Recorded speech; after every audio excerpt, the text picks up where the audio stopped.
Bagaimana Pak Ustadz dengan akhwat-akhwat, dengan perempuan, apakah kita bisa mencintainya karena Allah?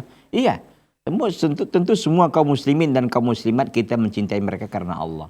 Ya, tapi apakah lawan jenis juga kita sampaikan seperti itu? Takutnya kita ini kalau kita sampaikan nanti setan hawa nafsu itu akan bisa masuk ke situ. Yang kalau kita umumkan begitu kan, akhirnya nanti tidak hanya sebatas kita mencintai karena Allah, akhirnya jatuh kepada perbuatan maksiat. Itu yang kita takutkan. Tapi kalau kita bisa istiqomah, ya mudah-mudahan ya kita bisa istiqomah untuk itu. Memang mencintainya karena Allah, tidak ada hawa nafsu dan setan yang bermain, ini nggak ada masalah. Masalahnya kita ini betapa banyak kita ini kadang-kadang di awalnya lillah, terakhirnya itu li syaitan jadinya kan. Jadi syaitan gitu.